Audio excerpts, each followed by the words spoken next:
ভাই যে দুগুণ মানুষ আসন একখানা করে খইল জাগান বলি আল্লাহর নাম লন না। আল্লাহু আকবার। আরেকবার বলুন আল্লাহু আকবার। এবার সবাই মিলে পড়েন আল্লাহু আল্লাহু আল্লাহু আল্লাহ আল্লাহু আল্লাহু আল্লাহ আসুবহু বাদা মিন তালাতিহি ওয়াল্লাইলু দাজা মিন ফারাতিহি আল্লাহু আল্লাহু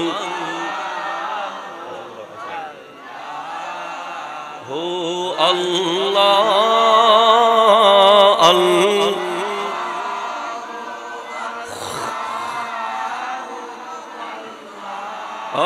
আল্লাহু আল্লাহ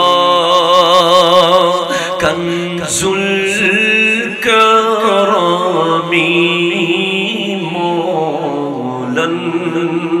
নিয়ামি হাদিল উমামি লিশরিআতিহি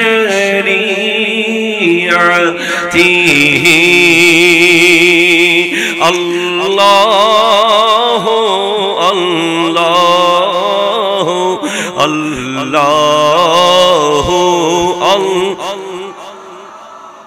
আল্লাহু আল্লাহু ফামুহাম্মাদুনা হুয়া সাইয়্যিদুনা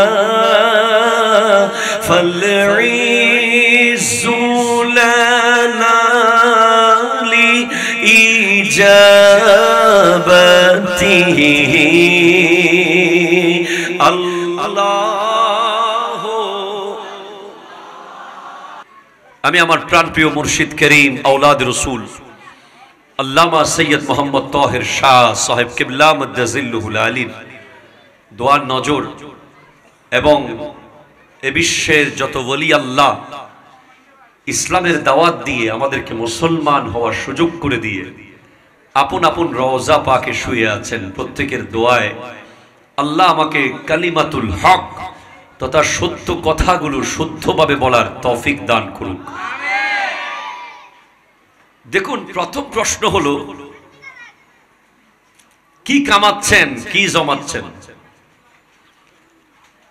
পৃথিবীতে দুই ধরনের মানুষ আছে, একদল কামায় আর একদল কামায় আর জমায়। ঠিক কিনা বলেন তো? একদল কামায় কিন্তু জমাইতে পারে না, প্রতিদিন কামাচ্ছে ঠিক কিন্তু ঋণ হচ্ছে। আবার আরেক দল কামায় কিছু জমায়। এটা টাকার ক্ষেত্রে যতটুকু জরুরি এর চেয়ে ইবাদতের ক্ষেত্রে অনেক বেশি জরুরি। কোরআন বলছে ইয়া আইয়ুহাল্লাযীনা আমানু, হে ঈমানদারেরা, ইত্তাকুল্লাহ, আল্লাহকে ভয় করো, ওয়াল তানজুর নাফসুম মা কদ্দামাত লিগাদিন, এবং সতর্কতার সাথে খবর রাখো, দেখো আগামী কালের জন্য কি প্রেরণ করছো। ওয়াত্তাকুল্লাহ, আবার বলছেন আল্লাহকে ভয় করো। এই আয়াতে আল্লাহ দুইবার বলেছেন আল্লাহকে ভয় করো। আরো জোরে, আল্লাহ কয়বার বলেছেন? 2 টাইমস। প্রথমবার আল্লাহ শুরুতে বলছেন হে ঈমানদার আল্লাহকে ভয় করো, আবার বলছেন কালকের জন্য কি পাঠাচ্ছ খবর নাও, আবার বলছেন আল্লাহকে ভয় করো। ইন্নাল্লাহা খাবীরুম বিমা তা'মালুন, তোমরা যা করছো সব কিছুর ব্যাপারে তোমার মনে হচ্ছে তোমার বাবা জানে না, তোমার মা দেখে না, তোমার উস্তাদ তো স্কুলে তোমাকে তো দেখছে না, তোমার শিক্ষক তো কলেজে তোমাকে দেখছে না, তোমার বড় ভাই তো অফিসে তোমাকে দেখছে না, কিন্তু তোমার আল্লাহ সার্বক্ষণিক তোমাকে দেখছে। ঠিক কিনা? জোরে কথা বলেন। আল্লাহ দেখেন কি দেখেন না? এই ক্ষমতা আল্লাহর আছে না নাই? এটা কি কারো দেওয়া ক্ষমতা না নিজে নিজে ক্ষমতা? নিজে নিজে ক্ষমতা। আল্লাহ প্রতি সেকেন্ডে আল্লাহ দেখছেন আপনি কি করছেন, কি বলছেন, কি খাচ্ছেন, কি দিচ্ছেন, কি নিচ্ছেন, কি ভাবছেন। এটার খবর আছে কার? কার কাছে খবর আছে? আল্লাহর কাছে খবর আছে। তাহলে আজকের দিনের যুব সমাজ জাস্ট এই আয়াতের সাথে যদি আজকের যুব সমাজকে আমি একটু বিবেচনা করি, টোটাল আমরা সবাই লস বিজনেসম্যান। এখানে আমরা যারা আছি সবাই লুজার। লুজার কেমনে? এই যে 12ই নভেম্বর মাত্র 3 থেকে 3.5 ঘন্টা পরে 12ই নভেম্বর শেষ হয়ে যাবে। কথা বলতে হবে ঠিক কিনা? জাস্ট 12ই November will totally 12 November gone শেষ। মাগরিব যখন হয়েছে অ্যাকর্ডিং টু অ্যারাবিক সিস্টেম 12ই নভেম্বর শেষ হয়ে গেছে। অ্যাকর্ডিং টু ইংলিশ রাত 12টা 11:59 12ই নভেম্বর শেষ। এখন আপনি বলছেন আমি একজন এটা হচ্ছে ড্রাই ওয়াশের দোকানদার, অনেক লাভ করেছি। আপনি বলছেন আজকে 12ই নভেম্বরে আমি হোটেল ব্যবসা করে অনেক ইনকাম করেছি। উনি বলছেন আমি টেইলার্সে অনেক কাপড় সেলাই করেছি। ইনি বলছেন আমি 12ই নভেম্বরে অনেকগুলো সাউন্ড সিস্টেম ভাড়া দিয়েছি। উনি বলছেন আমি 12ই নভেম্বরে অনেকগুলো লাইটিং বিভিন্ন জায়গায় লাইট ভাড়া দিয়েছি। আরেকজন আছে এখানে লুকিয়ে, যার খবর আমি আপনি জানি না, আল্লাহ জানে। উনি এখন মনে মনে বলছেন 12ই নভেম্বরে আমি আজকে 5 ওয়াক্ত নামাজ বা জামাত পড়েছি। 12ই নভেম্বরে আজকে সকালবেলা আমি কোরআন তিলাওয়াত করেছিলাম। 12ই নভেম্বরে আমি আজকে প্রত্যেক নামাজের পর 33 বার জিকির করেছি। 12ই নভেম্বরে আজকে আমি 2 জন ফকিরকে একটু কিছু দেওয়ার সুযোগ হয়েছে। 12ই নভেম্বরে আমি একজন আত্মীয়কে দেখতে যাওয়ার সুযোগ হয়েছে। 12ই নভেম্বরে আমি ব্যবসা সফল করে ফেলেছি। আমার আখিরাতে কালকের জন্য আমি অনেক কিছু পাঠাতে পেরেছি।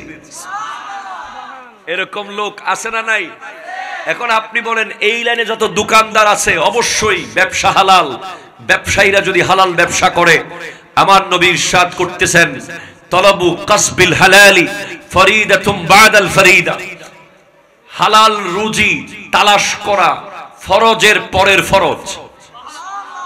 আরো জোরে বলেন ভাই।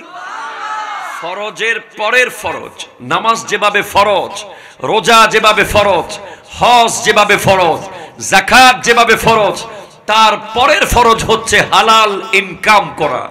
আপনার পকেটে যদি একটা হালাল ইনকাম প্রবেশ করে, সেটাও আখিরাতের জন্য একটা কিছু গেল। আরো জোরে বলেন সুবহানাল্লাহ। আপনি আফসোস করবেন না এজ এ বিজনেসম্যান। আপনি বলছেন আমি তো হুজুর 5 ওয়াক্ত নামাজ পড়েছি, সারাদিন ব্যবসা করতে হয়েছে। হ্যাঁ, আপনি নামাজ ছেড়ে যদি ব্যবসা করেছেন, আপনি যদি নামাজ ছেড়ে দোকানদারি করেছেন, মসজিদে নামাজ চলছে, আপনার দোকানে জমজমাট ব্যবসা চলছে, মসজিদে নামাজ চলছে, আপনার দোকানে কাস্টমারের সাথে আপনি ডিলিংস করছেন, আজান চলছে, আপনার আওয়াজ বন্ধ হয় নাই, মসজিদে হুজুর মুনাজাত করছে, আপনি তখনও ব্যবসার ভিতরে আছেন। হুজুর মসজিদের দরজা বন্ধ করতেছে, তখন আপনি ব্যবসার ভিতরে আছেন। হুজুর মসজিদ সাফ করতেছে, তখনও আপনি ব্যবসার ভিতরে আছেন। তখন আপনার ব্যবসাটা অ্যাপ্রোপ্রিয়েট ব্যবসা হয় নাই। আপনি মনে করেছেন যে ওই জোহরের নামাজ পড়তে আমার 15 মিনিট সময় লাগবে, ওই 15 মিনিট আমি 15টা কাস্টমার ডিল করব। কিন্তু না না না, ওই 15 মিনিট যদি আপনি দরজা অফ করে মসজিদে প্রবেশ করে সব কাস্টমারকে নিয়ে ঢুকে যেতেন, আল্লাহ আপনাকে এই 5, 15, 10, 15, 20, 15 জনের ব্যবসার সফলতা নামাজের পর পর আল্লাহ করে দিতে পারত। ওই ক্ষমতা আল্লাহর আছে না নাই? আরো জোরে বলেন, আছে না নাই? সেজন্য সফল ব্যবসায়ী সে যে বিজনেস আল্লাহর সাথে করেছে। আরো জোরে বলেন। আর বিফল ব্যবসায়ী সে যে শুধু দুনিয়া দুনিয়া দুনিয়া করেছে। মনে রাখবেন, আমরা একটা গুহার ভিতরে আছি। কোথায় আছি? প্লিজ, আমার সময় অনেক কম, জাস্ট 9টা 30 মিনিটে আমি এখান থেকে রওনা হয়ে যাব। এই প্রোগ্রামটা আমার খুব জোর করে দেওয়া হয়েছে, এরপরেও আমি চেষ্টা করেছি আসার জন্য। আমরা একটা সুরঙ্গে। কোথায় আছি? জোরে বলেন, কোথায়? সুরঙ্গ চেনেন? লাইট থাকে ওখানে? কোনো লাইট থাকে না। ওই যে খাগড়াছড়িতে আছে আলু টিলা, নাম শুনেছেন? গিয়েছেন? কে কে হাত তুলেন তো। মাশাআল্লাহ, অনেকে গেছে, আমিও গিয়েছি। ওই আলু টিলা একদিন যাবেন, আপনার যাওয়া উচিত। আপনি দেখবেন আল্লাহ কিভাবে এত বড় পাহাড়কে রেখে দিয়েছে।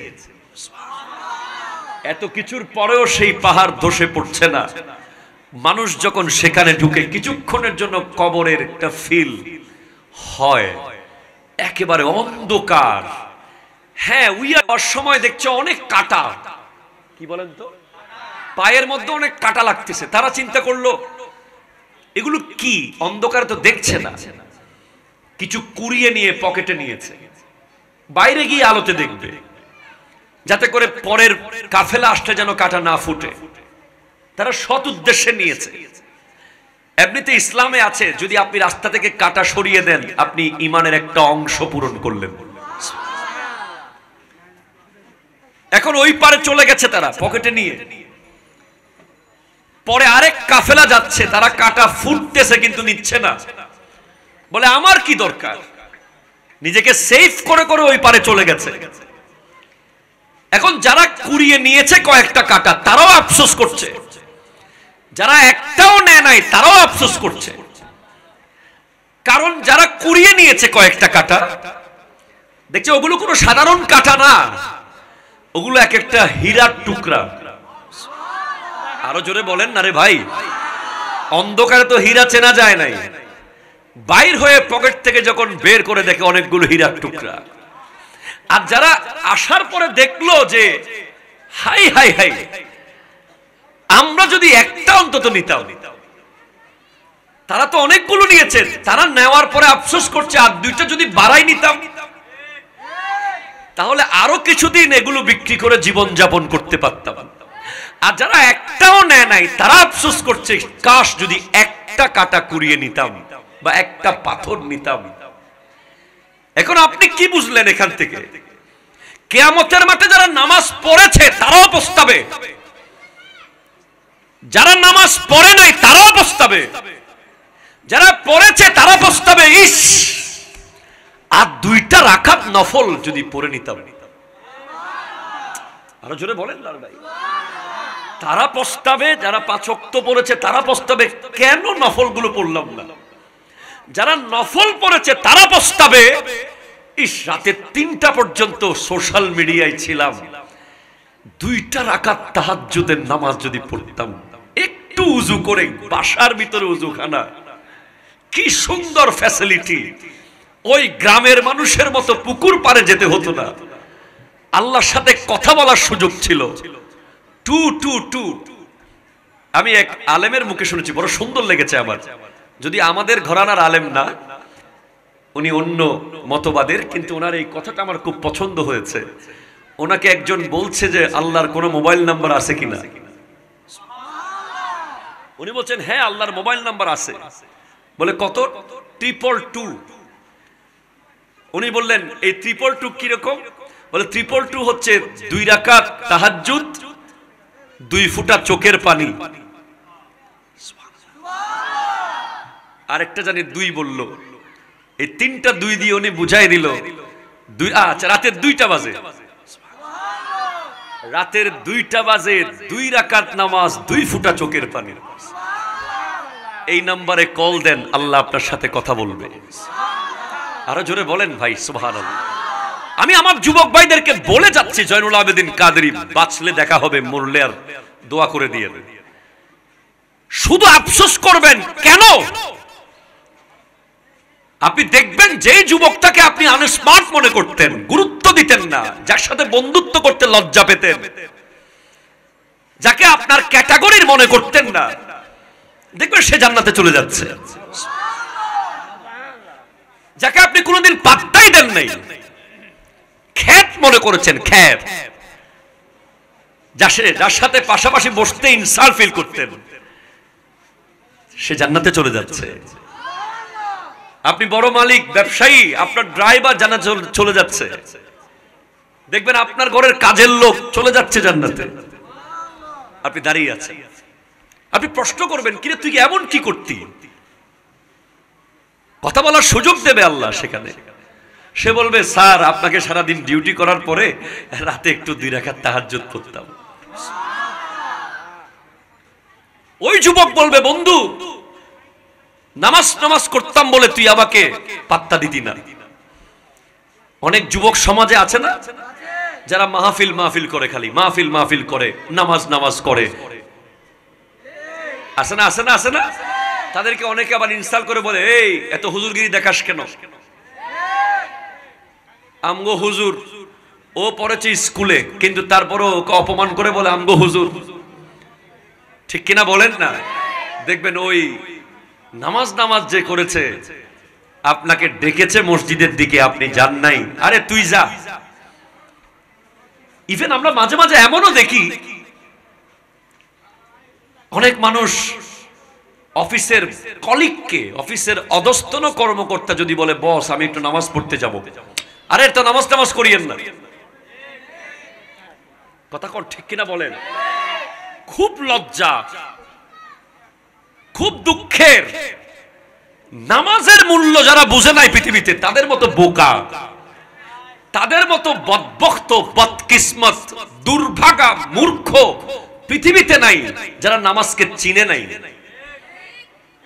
নামাজকে আপনার চিনতে হবে, নামাজটা আসলে কি। আমি আপনাকে অনেকভাবে চেনাতে পারি নামাজ। কষ্ট হচ্ছে আপনাদের? এক, নামাজ হলো আপনার বন্ধু।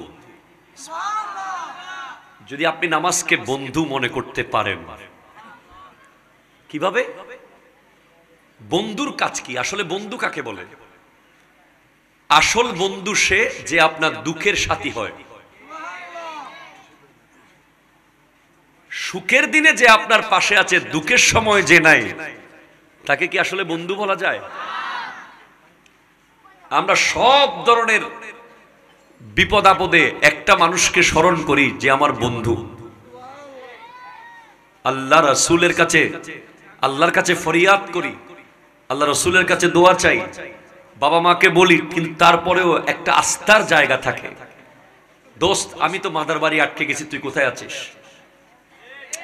ব্যাপার আছে না নাই? কথা বলেন না। নামাজ হচ্ছে ইন্না সালাতা তানহা আনিল ফাহশাই ওয়াল মুনকার। নামাজ হচ্ছে ওই বন্ধু যে আপনাকে মদের বোতলে হাত দিতে দেবে না। সুবহানাল্লাহ, জোরে বলতেছেন না আপনি? নামাজ হলো ওই বন্ধু যে আপনাকে ঘুষের টাকা ধরতে দেবে না। নামাজ হলো ওই বন্ধু যে আপনাকে সুদের টাকা খেতে দেবে না। নামাজ হলো ওই বন্ধু যে আপনাকে মানুষের জায়গা দখল করতে দেবে না। নামাজ হলো ওই বন্ধু যে আপনাকে বাবা মার সাথে বেয়াদবি করতে দেবে না।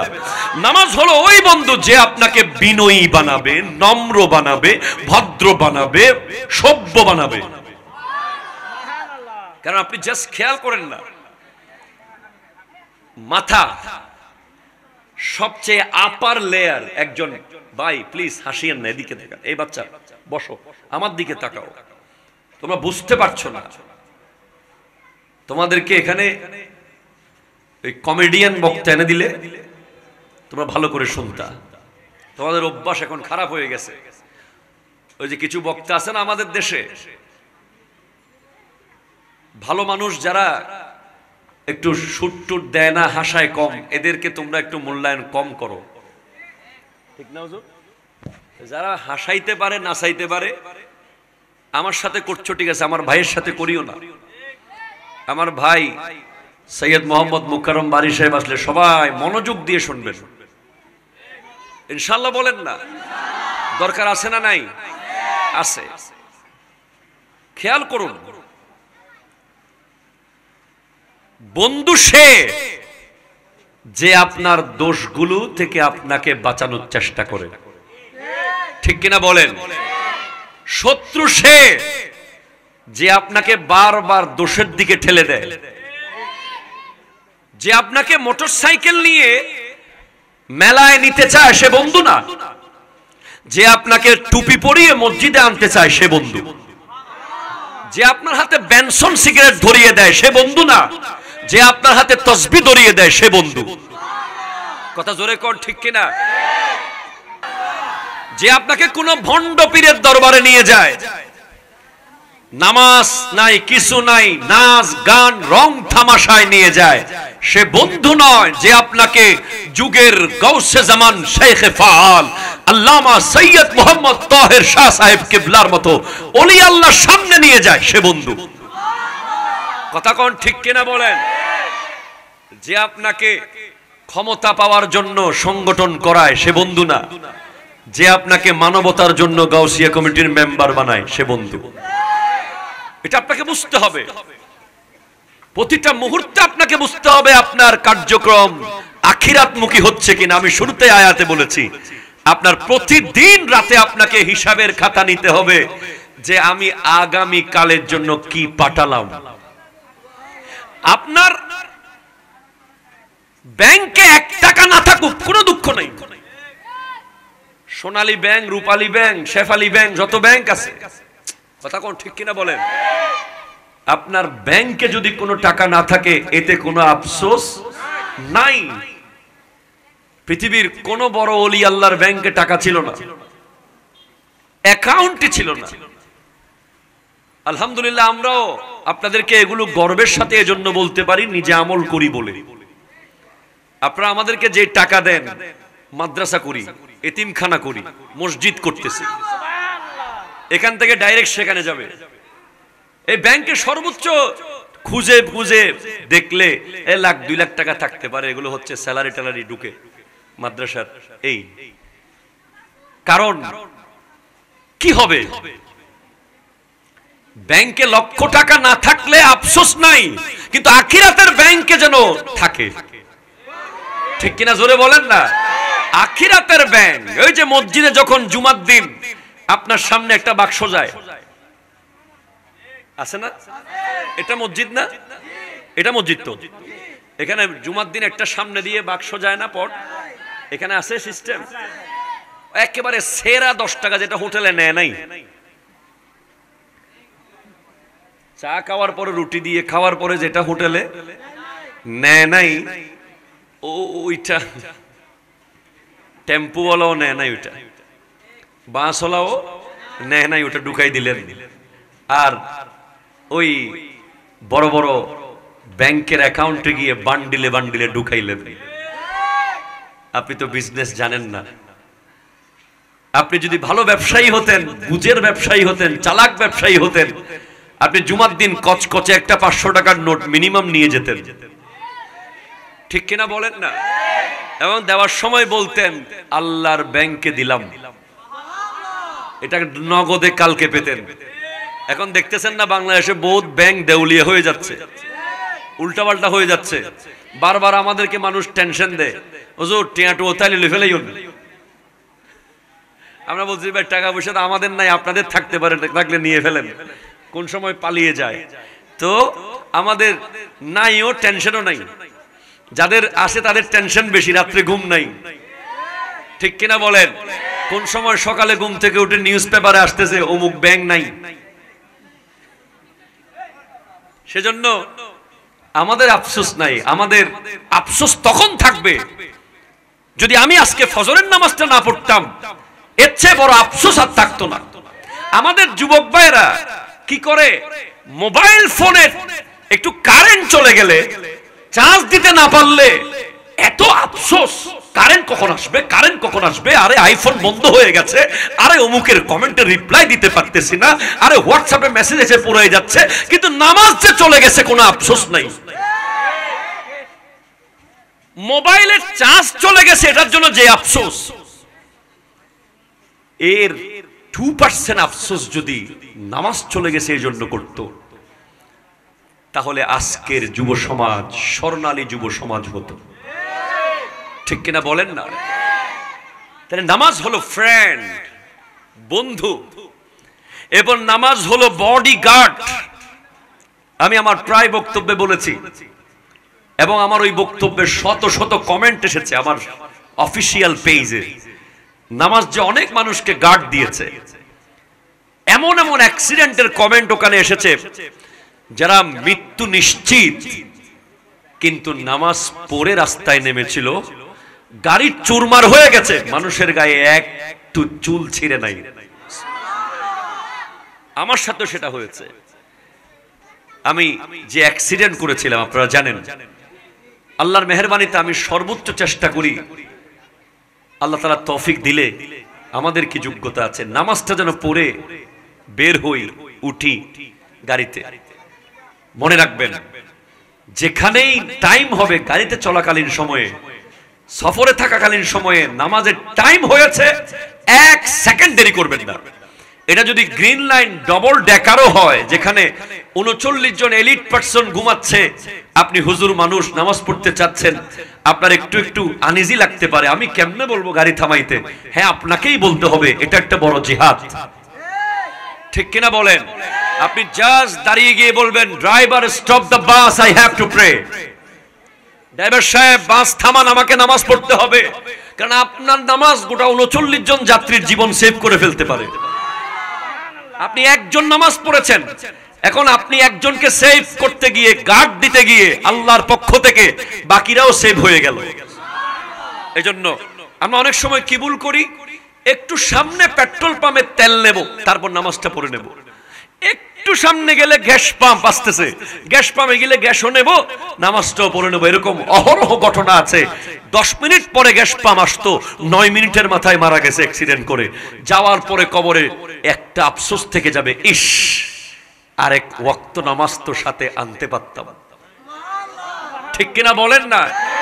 আমরা এত সিলি সিলি ম্যাটারে নামাজ ছেড়ে দিই, এত অযৌক্তিক, অপ্রয়োজনীয়, অগুরুত্বপূর্ণ ব্যাপারে নামাজ ছাড়ি, যেগুলো কাল হাসরের মাঠে ইমাম হোসেন পাকের সামনে বললে উনি কি বলবে আমাদেরকে, যে আমি হোসেন ইয়াজিদের তলোয়ারের নিচে 121টা তীর, 40টা তলোয়ারের কূপ, 31টা বল্লম ঢুকিয়ে দিয়েছে, সেখানেও আমি 1 সেকেন্ড নামাজ দেরি করি নাই। আর তোরা বিয়ে বাড়ির উপলক্ষে নামাজ দেরি করতেছিস, তোরা মেলা উপলক্ষে নামাজ বন্ধ করে দিয়েছিস, তোরা দোকানদারি করতে গিয়ে নামাজ বন্ধ করে দিয়েছিস। তোরা কি জানতি না যে একটা সিজদা না দেওয়ার কারণে, তাও আল্লাহকে না, আল্লাহর নবীকে আদম আলাইহিস সালামকে একটা সিজদা না দেওয়ার অপরাধে যদি একটা জলিলুল কদর ফেরেশতা এভাবে লানত প্রাপ্ত হয়ে কিয়ামত পর্যন্ত শয়তান হয়ে যায়, তাহলে প্রতিদিন 17 দুগুণ 34টা ফরজ সিজদা, যেগুলো শুধুমাত্র আল্লাহর জন্য দেওয়া, কোনো নবীকে না, কোনো ওলিকে না, কোনো ফেরেশতাকে না, শুধু আল্লাহর জন্য। একবার ভেবে দেখো কি হতে পারে হাসরের মাঠে। কথা বলেন না, ঠিক কিনা? হায় হায় হায় হায়। আপনি গাড়িতে ওঠার আগে নামাজ পড়েন, খোদার কসম করে বলতেছি, রাস্তার 100 গাড়ি বিলে পড়ে যাবে, ধ্বংস হয়ে যাবে, আপনার গায়ে টাচ হবে না। আমি আপনাকে বলে দিলাম, আপনি পরীক্ষা করে দেখিয়ে, কারণ এটা আমার নবীর ওয়াদা। নবীজি ইরশাদ করেছেন, ওয়ালা তাতরুকান্না সালাতান মাকতুবাতান মুতাআম্মিদান ফাইন্না মান তারাকা সালাতান মাকতুবাতান মুতাআম্মিদান ফাকাদ বারিয়াত মিনহু জিম্মাতুল্লাহ। তোমরা কেউ ফরজ নামাজ তরক করিও না, কারণ ফরজ নামাজ তরক করলে আল্লাহর জিম্মা উঠে যায়। আল্লাহর কি উঠে যায়? জোরে বলেন না, কি উঠে যায়? জিম্মা উঠে যায়। আল্লাহ যাকে জিম্মায় নিয়ে নিবে, র‍্যাব লাগবে না, পুলিশ লাগবে না, সেনাবাহিনীর দরকার পড়বে না আল্লাহর জিম্মায় যদি থাকেন। আমরা এমন এমন দুর্গম জায়গায় চলে যাই। সেদিন পরশুদিন রাঙ্গামাটির লংগদু রাঙ্গামাটির শহর থেকে আরো 2 ঘন্টা স্পিড বোটে যেতে হয় লংগদু। সেখান থেকে কোনো রেকর্ড নাকি নাই যে সন্ধ্যা 6টার পরে কেউ আবার ব্যাক করেছে। আমি স্পিড বোটের ড্রাইভারকে বললাম, তুমি যেতে পারবে কিনা বলো। বলে, হুজুর অনেক রিস্ক, অনেক রকমের ভয়ঙ্কর ব্যাপার আছে, 2 ঘন্টা অন্ধকার গুটগুটে। আমি বলছি আগামীকাল আমাকে সকাল 7টার ভিতরে মাদ্রাসায় ক্লাসে যেতে হবে। উনি বলছেন, হুজুর আপনি কিসের বলে এত সাহস দেখাচ্ছেন? আমি বলছি আমি এশার নামাজের বলে সাহস দেখাচ্ছি। আমি এশার নামাজ পড়েছি, এবার তুমি আমাকে নিয়ে যাও। যদি হাদিস সত্য হয়, ফজরের নামাজের আগ পর্যন্ত আমার গায়ে কেউ টাচ করতে পারবে না ইনশাআল্লাহ। এতটুকু কনফিডেন্স নিয়ে আপনি মুসলমান হন। আপনি মসজিদে যান যে আপনাকে কেউ মনে ধাক্কায় ঢুকাই দিছে। আপনি তো মসজিদে প্রেম নিয়ে ঢুকেন নাই। আপনি জুমার নামাজে গিয়েছেন মা বাবার ঘরের মানুষজনের কাছে অপমান হবেন বলে। আপনি তো আল্লাহর প্রেমে মসজিদে যান নাই, সেজন্য আপনি নামাজের সেই ফিলিংস বুঝেন না। আপনি যদি 2টা রাকাত নামাজ আপনি শুধু আল্লাহর জন্য পড়ে দেখিয়েন, আপনি বুঝতে পারবেন কি মজা। আসার সময় আমাকে সুবলং সেনা ক্যাম্প আমার স্পিড বোট আটকিয়েছে। ওনারা 3-4 জন যারা ছিলেন সবাই আমার বক্তব্য শুনে আমাকে আলোতে দেখে বলে, হুজুর আমরা আপনার আলোচনা শুনি, ভালো লাগে। হুজুর এত রিস্ক নিয়ে যাবেন? বলছি ভাই আমি এশার নামাজ পড়ে এসেছি, আপনি আমাকে ছাড়েন। আর আমি যেখানে যাচ্ছি, যে প্রতিষ্ঠানে পড়াতে যাচ্ছি, সেই প্রতিষ্ঠান যদি হক হয় আল্লাহ আমাকে নিয়ে যাবে জামে আহমদিয়া সুন্নিয়া কামিল মাদ্রাসা। আমি তো ইলমে দ্বীনের দরস দেওয়ার জন্য আসতে চাচ্ছি। আমার কিছুই হয়নি আলহামদুলিল্লাহ। আমি সহি সালামতে অন টাইম মাদ্রাসায় এসে ক্লাস করেছি। এর চেয়ে আরো অনেক রিস্কি জায়গা, অনেক ভয়ঙ্কর ব্যাপার আছে আমাদের জীবনে। ওমাই ইয়াতাওয়াক্কাল আলাল্লাহ ফাহুয়া হাসবুহু। যে ব্যক্তি আল্লাহর উপর তাওয়াক্কুল করতে পারে, তাওয়াক্কুলটা যদি মজবুত হয়, ফিল করতে পারবেন যে আল্লাহ আপনাকে প্রটোকল দিচ্ছে। এটা আপনি ফিল করবেন, দেখবেন রাস্তা ছোট হয়ে গেছে, আপনি বুঝতে পারবেন। আপনার লাগে যেত 3 ঘন্টা, দেখবেন 1.5 ঘন্টায় হঠাৎ রাস্তা শেষ হয়ে গেছে। 1 ঘন্টা পরে রোড এসে গেছে, দেখবেন একটা পাশে আরেকটা বোট এসে আপনাকে সাপোর্ট দিয়ে নিয়ে যাচ্ছে, আমরাও যাচ্ছি চলেন। এইভাবে অনেক কিছু আপনি ফিল করতে পারবেন। একটা নামাজ শুধু আপনি ধরেন, আপনাদের কষ্ট হচ্ছে? এরপরে নামাজের আরেকটা উপকারিতা কি? নামাজ টাইমকে বাড়িয়ে দেয়। সুবহানাল্লাহ পড়েন না? ধরেন এটা ফজরের নামাজ থেকে জোহর পর্যন্ত আপনি ধরেন 4:30 থেকে 5টা থেকে ধরেন 6, 7, 8, 9, 10, 11, 12, 1, 8 ঘন্টা। যে ব্যক্তি অন টাইম ফজরের নামাজ পড়বে সে 8 এর ভিতরে 3/24 পাবে। আপনি কালকে পরীক্ষা করে দেখিয়ে। আপনি যদি ফজরের নামাজ জাস্ট টাইম পড়েন, আপনি দেখবেন যে জোহর পর্যন্ত এত লম্বা সময় আপনার সময় শেষই হচ্ছে না, কাজ সব শেষ, দেখবেন 10টা বাজছে মাত্র।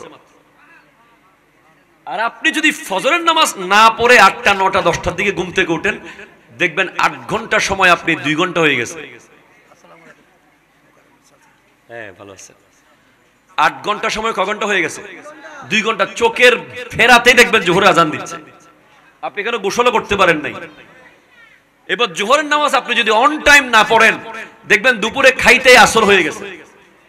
আসরের নামাজ আপনি যদি অন টাইম না পড়েন, চায়ের ভিতরে বিস্কিট দিতে দিতে মাগরিব শেষ। মাগরিবের নামাজ অন টাইম পড়েন নাই, কোন দিকে যে রাতের 12টা হয়ে গেছে আপনি চোখেও দেখেন নাই। এই যে বরকত বরকত বরকত বরকত, বারাকা বারাকা। সাহাবায়ে কেরাম এত কাজ কেমনে করতেন? আমার নবীজি 63 বছর বয়সে 63,000 বছরের কাজ করে ফেলেছেন। এতগুলো যুদ্ধ, হিজরত, এতগুলো দাওয়াত। হযরত ওমর ফারুক আজম 22 লক্ষ বর্গ মাইল মুসলমানদের কবজায় নিয়ে এসেছেন। সিদ্দিক আকবর সমস্ত ভণ্ডনবী দমন করেছেন, যাকাত প্রতিষ্ঠিত করেছেন। এত কাজ ওনারা করতেন কিভাবে? ওনারা দুনিয়া যেদিকে যাবে যাক, নামাজ মিস নাই। ওনাদের নামাজ কেমন নামাজ ছিল? আপনার আমার মতো নামাজ না। সিদ্দিক আকবর যখন নামাজে দাঁড়াতেন মনে হতো একটা গাছ দাঁড়িয়ে আছে। মানুষ গাছ আর মানুষ কনফিউজ হয়ে যেত, কারণ গাছও বাতাসে নড়ে। সিদ্দিক আকবর বাতাসেও নড়তেন না, এত স্থির। পাখি এসে ওনার কাঁধের উপরে বসে রেস্ট করে পাখি বিরক্ত হয়ে যেত, উনি নড়তেন না। আরো জোরে বলেন না। ফারুক আজম সেরকম ছিলেন, সিজদায় গেলে মনে হতো একটা পাথর পড়ে আছে মাটিতে।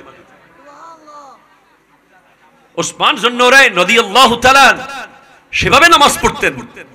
মাওলা আলী তো নামাজে গিয়ে আমার নবীকে, মাওলা আলী বলছেন যে আমি নামাজে আল্লাহকে দেখে দেখে সুবহান রাব্বিয়াল আলা বলি। যতক্ষণ আল্লাহকে দেখি না সুবহান রাব্বিয়াল আলা আমি বলি না। আল্লাহকে দেখে দেখে বলে। কত বড় নিয়ামত আল্লাহ দিয়েছে। আপনার ফেস ওয়াশের দরকার নাই, আপনার সাবান দিয়ে মুখ ধোয়ার দরকার নাই, আপনি জাস্ট প্রতিদিন 5 ওয়াক্ত ওযু করেন না। আমি চ্যালেঞ্জ করে বলবো, যারা 5 ওয়াক্ত নামাজ পড়তো তাদের কোভিড-19 এর সময় কারো কোভিড হয় নাই। আমি আমার কোন আত্মীয়কে হতে দেখি নাই। কারণ আপনার হাতে যদি ওই যে আমরা কি দিতাম, এটা হ্যান্ড ওয়াশ বা যেটা গ্লিসারিন বা যেটা আমরা হেক্সিসল আপনার হাত থেকে জীবাণু দূর করবে, উজুর পানি তো আপনার হাত থেকে গুনাহ দূর করে ফেলবে। জীবাণু চেয়ে গুনার পাওয়ার অনেক বেশি। জীবাণু তো কবর পর্যন্ত, গুনাহ তো হাসর পর্যন্ত, জাহান্নাম পর্যন্ত। আপনি যখন হাতে পানি দেন হাতের সমস্ত গুনাহ ঝরে পড়ে যায়। এবং কিয়ামতের মাঠে হাদিসে আছে, যারা 5 ওয়াক্ত নামাজ জামাতে পড়ে, উজু করে, তারা কোটি কোটি মানুষের ভিতরে তাদের চেহারা ঝকঝক ঝকঝক করতে থাকবে উজুর পানি। আপনি খেয়াল করে দেখিয়ে। আর আপনি ঘরে বরকত চাচ্ছেন, ফজরের নামাজ জামাতে না পড়লে, জাস্ট টাইম না পড়লে কখনোই আপনি ভালো ব্যবসায়ী হতে পারবেন না। কখনোই আপনার ঘরে বরকত আসবে না। দেখবেন এই নুন আনতে পান্তা ফুরাবে, এই খাবার আনতে বাত ফুরিয়ে যাবে। আপনি দেখবেন নাহলে অসুস্থ, না হলে এই সমস্যা, না হলে ওই সমস্যা। উলামায়ে কেরাম হুজুরদেরকে আপনারা দেখেন না, কিরে আপনি মাত্র 10,000 টাকা বেতন দেন, মুয়াজ্জিনগিরি করে হুজুর, তার ঘরে কোনো টেনশন নাই, এত সুখ আর সুখ। খতিব হুজুরকে 20,000 টাকা দেন, সুখ আর সুখ। উলামায়ে কেরাম এত সুখী কেন? কারণ উলামায়ে কেরামের ঘরে ফজরের নামাজ নিশ্চিতভাবে হয়। উলামায়ে কেরাম তাদের বিবি বাচ্চা সবাইকে কঠোরভাবে, এজন্য আমার নবী দোয়া করেছেন আসমান থেকে যে বরকতটা আসে আল্লাহ, এই বরকতটা জাস্ট টাইম ফজরের টাইমে আসে। আল্লাহুম্মা বারিক লি উম্মতি ফি বুকুরিহা, আল্লাহ তুমি আমার উম্মতকে সুবহে সাদিকের সময় বরকত দাও। আপনি দিনের অন্য কোন টাইমে বরকত পাবেন, তবে সুবহে সাদিকের যে বরকত, এটা একেবারে কাঁচা, একেবারে তরতাজা বরকত। আপনি জাস্ট ফজরের নামাজ পড়ে আপনার ঘরের যত দরজা আছে, জানালা আছে, সব খুলে দেবেন, তখন একটা বাতাস আসবে। এই বাতাস মদিনা থেকে আসে। এই বাতাস কোনো মুনাফিক পাবে না, এই বাতাস পাবে মুমিনরা। যারা ফজর আর এশার নামাজ ঠিকভাবে পড়ে তারা মুমিন থাকবে। মুনাফিকরা অন্য ওয়াক্ত পড়তে পারবে, ফজর আর এশা ঠিক টাইমে পড়তে পারবে না। এটা একটা মুনাফিকের আলামত। সেজন্য ফজরের নামাজ অন টাইম পড়বেন যুবক ভাই, যেমনে হোক। মনে রাখবেন, ফজরের নামাজ যখন আপনি পড়েছেন, দেখেন একটু ভাবেন, আমার নবী বলছেন ফজরের 2 রাকাত সুন্নাতের মূল্য জমিন থেকে আসমান পর্যন্ত যতটুকু জায়গা তত পরিমাণ সওয়াব। তাহলে এবার রোল নম্বর 2 এর মূল্য যদি এমন হয়, 1 এর মূল্য কি? 2 রাকাত ফরজের কি মূল্য হবে? আরো জোরে বলেন না রে ভাই। নামাজ পুল সিরাতের মোট 60টা পুল। কয়টা পুল? জোরে কর না, কয়টা? 60টা সিঁড়ি। কিতাবের নাম বুস্তানুল ওয়াইজিন, লেখকের নাম আল্লামা হযরতে গাউসে পাকের আমলের যে একজন বড় আলেম ইবনুল জৌজি। উনি লিখছেন পুলসিরাতে 7টা সিঁড়ি আছে। কয়টা সিঁড়ি? আপনি ডাইরেক্ট মেইন পুলে ওঠার আগে 7টা সিঁড়ি উঠতে হবে আপনাকে, তারপর আপনি মেইন পুলে উঠবেন।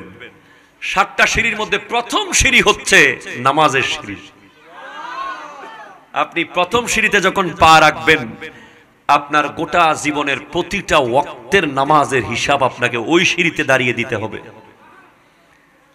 যদি দিতে পারেন তাহলে সেকেন্ড সিঁড়িতে উঠতে পারবেন, যদি না পারেন ওখান থেকেই জাহান্নামে আপনাকে নিক্ষিপ্ত করা হবেই, একটা বিন্দু ছাড় নাই।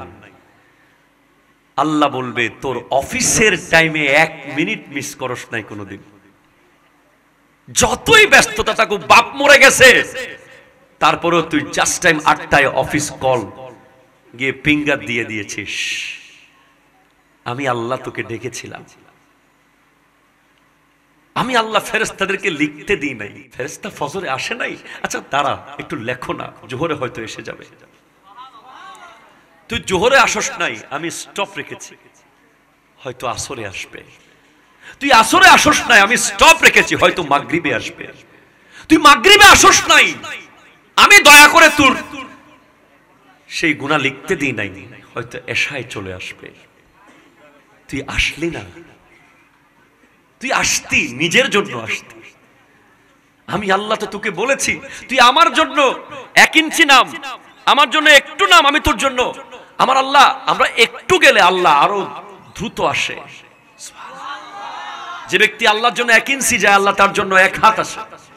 যে 1 হাত যায়, আল্লাহ তার জন্য 1 মাইল কাছে চলে আসে। আল্লাহ দ্রুত চলে আসে বান্দার কাছে। আল্লাহ কি চেয়েছে আমাদের কাছে?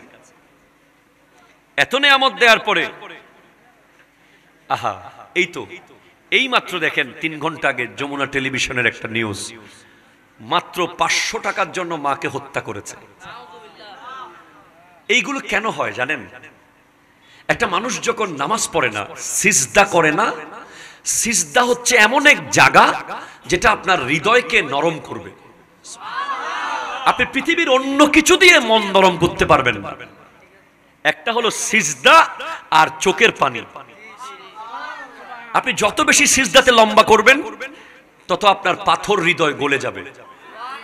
আপনি নামাজে যাওয়ার আগে একজনকে মেরে ফেলার নিয়ত করেছিলেন, আপনি চ্যালেঞ্জ করেন আমার সাথে। মসজিদে ঢোকার আগে বলছেন তোরে মসজিদুন বাইরে হাইবেলেই, ধরেন ফুল সেটআপ করে রেখেছেন যে মসজিদ থেকে বের হয়ে তাকে আপনি হত্যা করবেন, কথার কথা। কিন্তু আপনি নামাজে যখন ঢুকে গেছেন, আপনি যখন সিজদা করেছেন আল্লাহকে মন ভরে, বের হওয়ার পর দেখবেন আপনার হৃদয় নরম হয়ে গেছে। সে আপনাকে অনেক কষ্ট দিয়েছে, কিন্তু আপনি বলবেন আরে থাক, মাফ করে দিয়েছি। কারণ আপনার নামাজ আপনাকে মুহূর্তের মধ্যে বিশাল পরিবর্তন করিয়ে ফেলবে। এই যে 500 টাকার জন্য মাকে হত্যা করছে, কেন? দিন নাই, ইসলাম নাই, ঠিক কিনা বলেন না? মাকে মানুষ হত্যা করতে পারে। আমি তো আসার সময় আজকে আমার মায়ের কদমে চুমু দিয়ে এসেছি। এখন ওয়াল্লাহে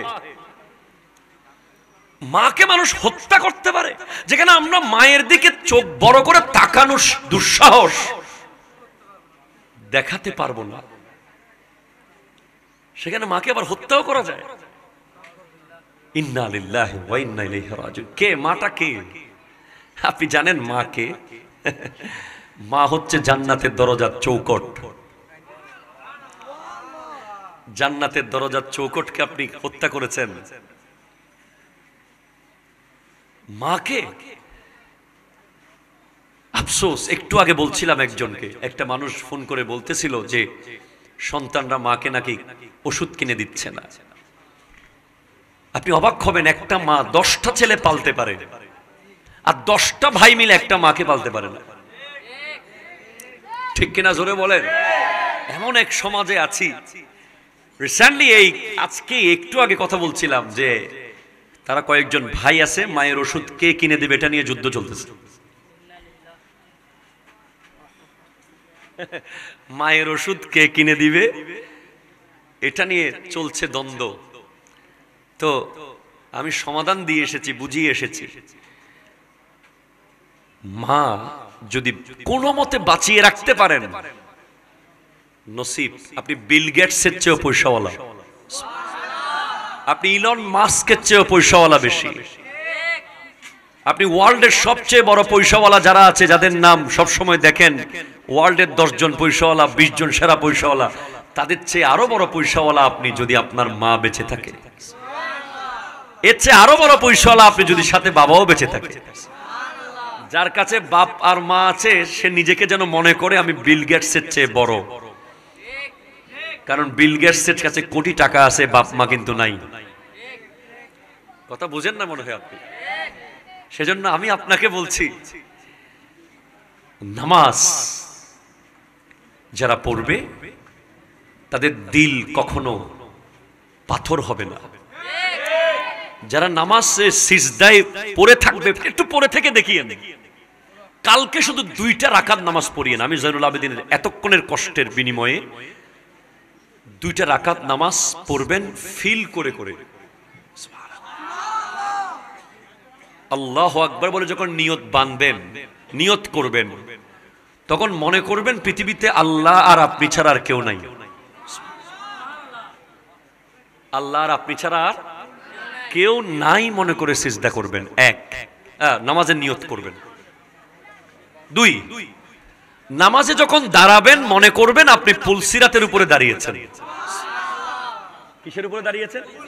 এটাকে জায়নামাজ অথবা আপনার মসজিদের টাইলস মনে করিয়েন না প্লিজ, আমার কথা শেষ। পুলসিরাতের উপরে আপনি দাঁড়িয়েছেন, ওই পারে গেলে জান্নাত। আরে ভাই সুবহানাল্লাহ জোরে বলেন না।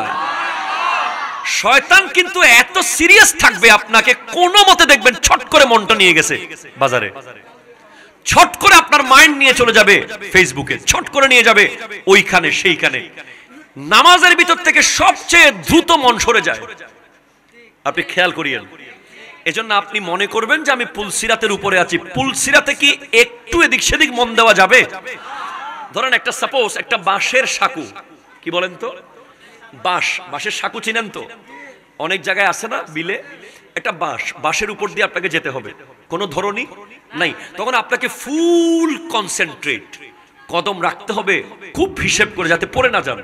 তাহলে পুলসিরাত হচ্ছে চুলের চেয়ে চিকন, খুঁড়ের চেয়ে ধার, ওখানে 1 সেকেন্ডের জন্য মন এদিক সেদিক করার সুযোগ নাই।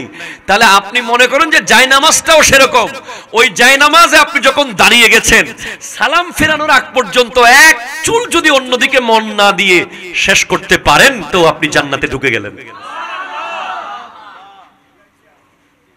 পুলসিরাত। 3 নম্বর, আপনার মন যদি বারবার সরে যায় আপনি 2টা জিনিস করতে পারেন। এক হচ্ছে আলিফ লাম লাম হা আল্লাহু, এই নকশা আপনি চোখের সামনে রাখতে পারেন আস্তে আস্তে মনকে ঠিক করার জন্য। এরপরে যখন আপনি তিলাওয়াত করবেন, প্লিজ যে সূরাগুলো নিয়মিত পড়েন এগুলোর অনুবাদ আপনি আগে শিখে নেবেন। আপনি অনুবাদ জানেন না বলে আপনার নামাজে মজা পান না।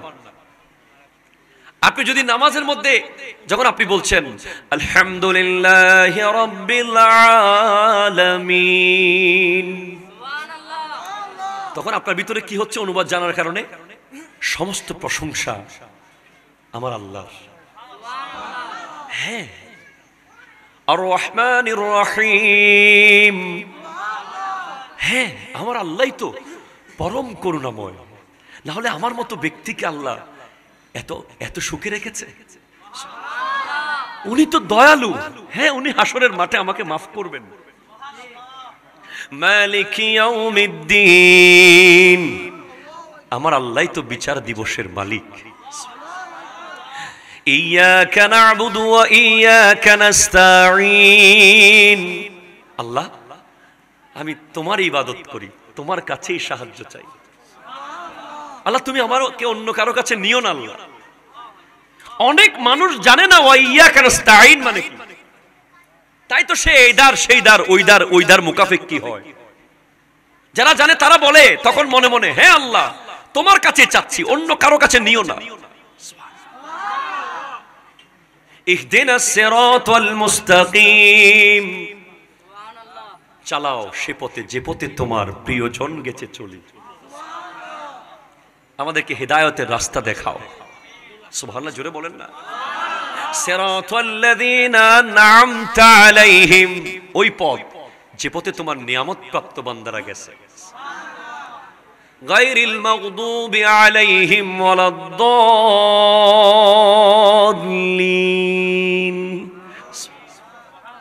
আপনি ফিল করেন ওই পথ নয়, পথভ্রষ্টদের পথ নয়, হেদায়েত প্রাপ্তদের পথ। আপনি প্রতিদিন বলছেন, অনুবাদ মনে মনে জানতেছেন, তখন আপনার ভিতরে ফিল হবে আপনি কি বলছেন। আর আপনাকে মাঝখানে একটা কথা বলি, নিজের ছেলেকে সূরা ফাতিহা নিজে শিখিয়ে দিবেন।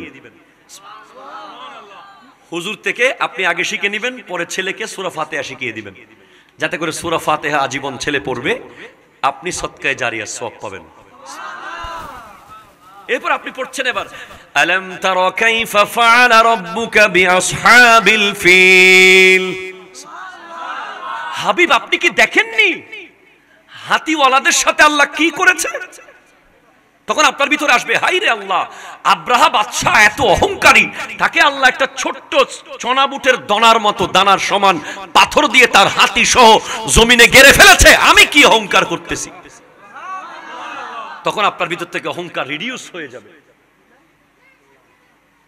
আপনি বুঝতে পারবেন আল্লাহ একজন হাতিওয়ালাকে এমন ভাবে ধ্বংস করেছে, এত বড় বাদশাকে, আর আমি সামান্য 10 টাকা কামাই এত অহংকার, সামান্য একটু ক্ষমতা পাইয়া এত অহংকার, মোটর সাইকেলে বসার লগে লগে এত অহংকার। আজকে বলে যাই, যুবক, মোটর বাইক কার কার হাতে আছে? কার কার কাছে বাইক আছে? একটু হাত তুলে দেখান তো দেখি। একটা একটু দেখান না, আর কে আছে? আর নাই? এখানে এতগুলো স্মার্ট ছেলে, বাইক নাই যে বিশ্বাস করতে কষ্ট হচ্ছে আমার। আচ্ছা, একজন পাইলাম। এই যে মোটর সাইকেল হচ্ছে একটা অহংকারের সাইকেল, ঠিক কিনা? জোরে বলেন না। রিসেন্টলি আমি 2-1 জায়গায় আমাকে মানুষ রিকোয়েস্ট করেছে আমি যেন এই বিষয়ে কথা বলি। মোটর বাইক হচ্ছে অহংকারের বাইক, আর এটা ডিজাইনটা এমন ভাবে করা যেটাতে আপনি বসলেই আপনার মধ্যে একটা আলাদা ভাবসাব চলে আসবে। কিন্তু আপনি যদি ইয়ামাহা কতগুলো আছে না পুরাতন, ব্যবসা না কি বলে যে, হ্যাঁ ঠিক আছে না, ওগুলোতে বসলে আপনার মোটে অহংকার আসবে না। সর মানুষ একেবারে আস্তে আস্তে বাতাস খেতে খেতে চলে যাচ্ছেন। কিন্তু আপনি যখন বসে যাবেন R16 নাকি 10, হ্যাঁ 10-এ বসবেন, 5-এ বসবেন, অথবা রয়্যাল এনফিল্ডে বসবেন, আপনার ভিতরে একটা আলাদা জিনিস কাজ করবে। আমি বোধহয় পুরো মাদার বাড়ির মালিক এই মুহূর্তে। ওর রোডগুলো আমাকে লিখে দেওয়া হয়েছে বাইকের সাথে সাথে, ঠিক কিনা বলেন তো? আজকের এই মাহফিল থেকে একটা যুবক কি সাহস করে হাত তুলতে পারবে অপ্রয়োজনে 60-এর উপরে বাইকের স্পিড তুলবো না? একটা যুবক চাচ্ছি, একজন যুবক।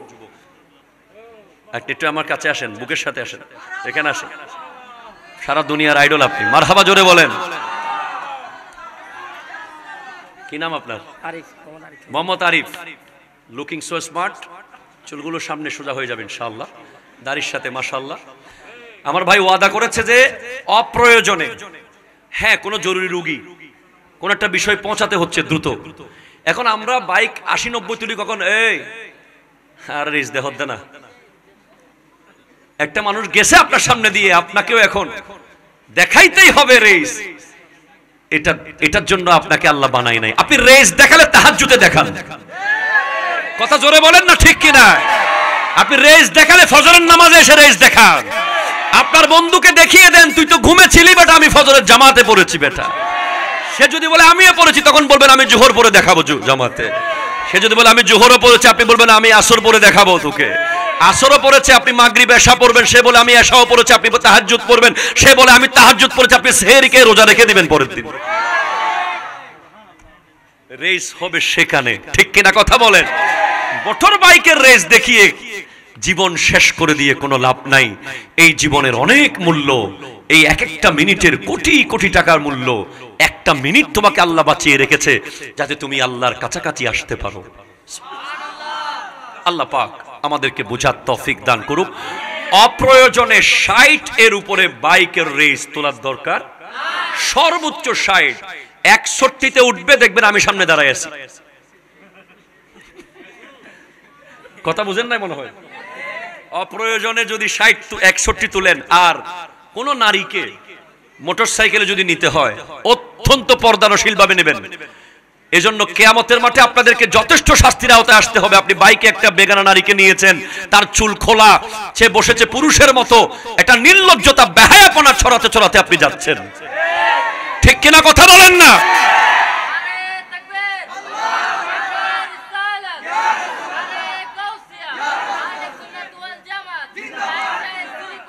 এমনি বাইকের গিয়ার উঠতেছে উপরে, পাশে বসেছেন একটা নারী, তখন তো আপনি ওইদিকে যে জাহান্নাম না জান্নাত কিছু দেখবেন না, শুধু টানতেই আছেন আর টানতেই আছেন। আমি একবার ঢাকাতে আসার সময় আমার এক সহকারী বলছে, হুজুর এত জোরে টানে কেন? কারণ পেছনে যে বসছে সে যদি একটু বলে নামার পরে, ওয়াও হোয়াট এ ড্রাইভ, এই একটা কথা শোনার জন্য আপনি জীবন বাজি রেখে বড় বড় বাস ট্রাক কিচ্ছু দেখতেছেন না।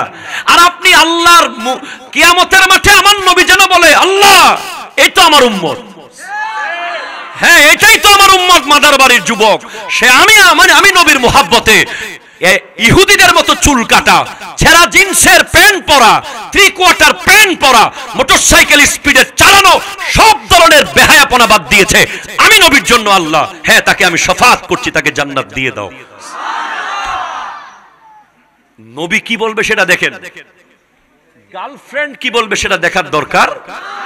মোটর বাইকে কোনো নারীকে বসালে সর্বোচ্চ পর্দার সাথে বসাবেন, তাও জরুরি হলে, না হলে একটা সিএনজিতে তুলে দিবেন তাকে। আপ্রাণ চেষ্টা করবেন কোন নারীকে বাইকে বসিয়ে না নিতে, এটা নারীদের পর্দার জন্য অত্যন্ত লজ্জাজনক হয়। বাস অনেক কথা বাকি রয়ে গেল, আগামী বছর আল্লাহ যদি বাঁচায়। ওয়ামা আলাইনা ইল্লাল বালাগ। ওয়াসসালামু আলাইকুম ওয়া রাহমাতুল্লাহি ওয়া বারাকাতুহু।